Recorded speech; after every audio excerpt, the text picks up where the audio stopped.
dismiss history at our peril. Liberty Nation Radio with Mark Angelides. And you're back on Liberty Nation Radio, heard coast to coast on the Radio America Network. I remain your host, Mark Angelides, and we're continuing our conversation with Liberty Nation's enterprise reporter, Mr. Joe Schaeffer. Thanks for sticking around, Joe.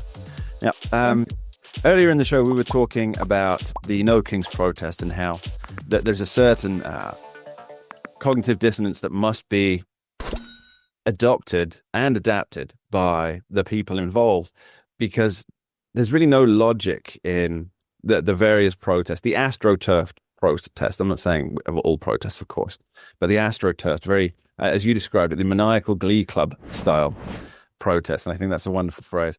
But this also applies, but in a slightly different way, to corporations, right? And you've written a great piece on this on the pages of libertynation.com. I do recommend everybody goes and checks this out. But do you want to give us your overview of how companies have navigated the cultural waters? Well, we'll use the example that's in the news now. I wrote an article based on something that's in the news. This organization called Consumers Research, it's a conservative sort of consumer rights watchdog group, is calling out Chubb Insurance, one of the largest insurers in America. Their CEO, Evan Greenberg, is rabidly pro-China, insanely pro-China. And they came out with two websites. One is called ChinaChub, I believe, .com, something like that. And the other one is WokeChub.com. So you get this seeming dichotomy. I'm going to explain why it's not a dichotomy. Seeming dichotomy where Chubb does not intentionally will say value should not get in the way of doing business with the bloody Beijing regime, Asian communist superpower China, but it'll say that values are important in America when standing up to racism, standing up for, transgender youth, etc. All the cultural rot that we used to on the progressive left, Chubb supports. So this has been exposed.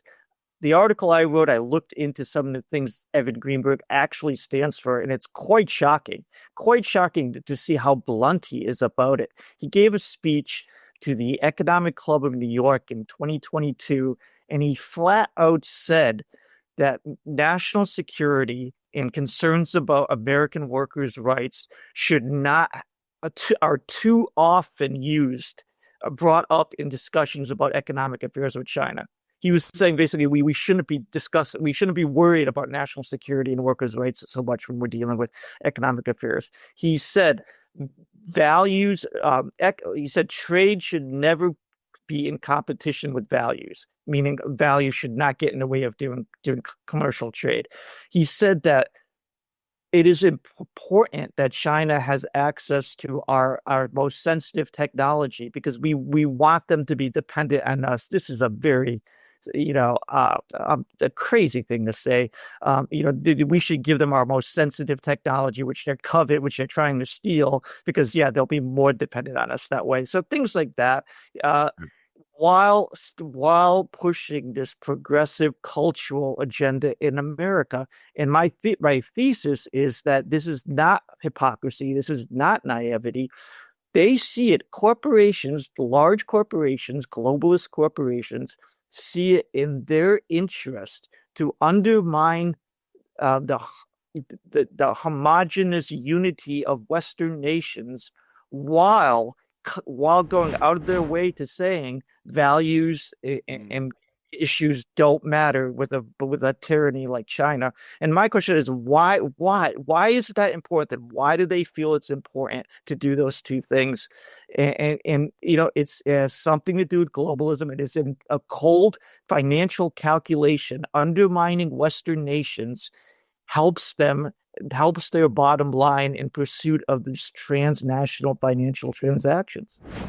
Okay, so that's a really key question. And just to reiterate it, why would a company that the bottom line is the most important thing here, why would or how would undermining cultural norms within Western societies improve their bottom line? Now, I think there's perhaps a few answers to that.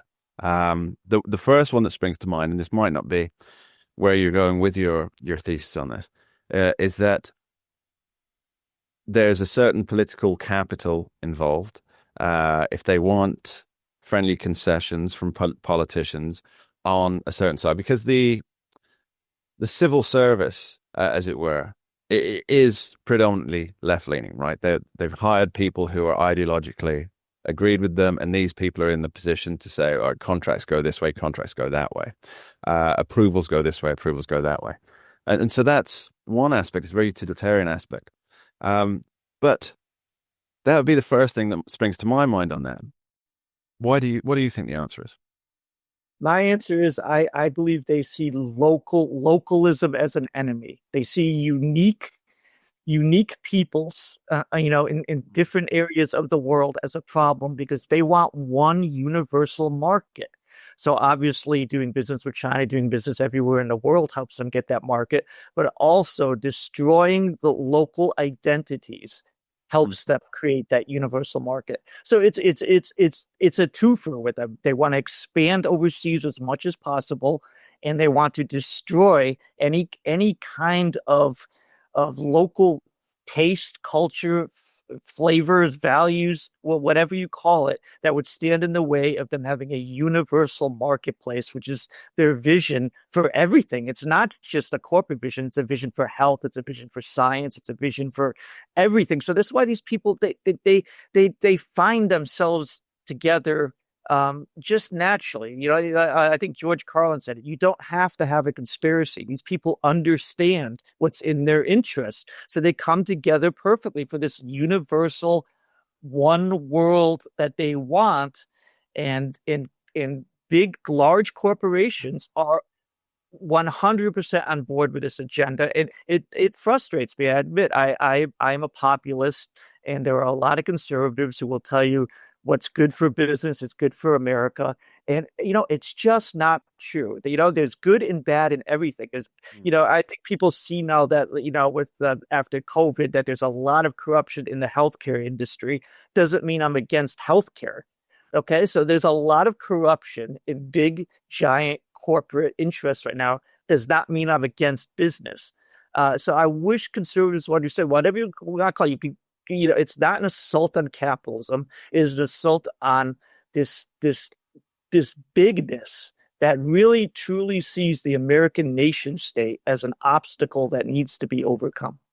So why is it uniquely America? I mean, I think I have the answer to this. Is America is the issue. It's the stumbling block in the road to globalism, because people there still cherish individual freedoms, whether it's to their detriment or not, because they see it long term.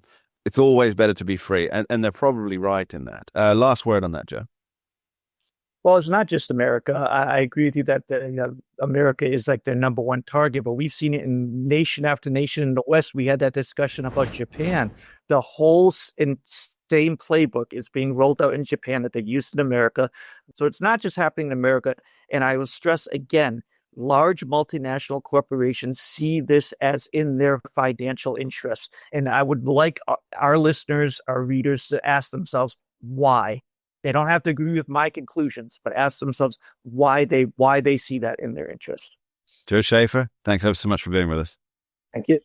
And that's all we have time for today on this week's edition of Liberty Nation Radio, heard coast to coast on the Radio America Network. I've been your host, Mark Angelides.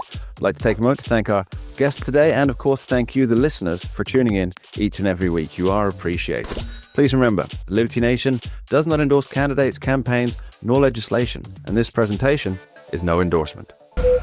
We dismiss history at our peril. Liberty Nation Radio with Mark Angelides.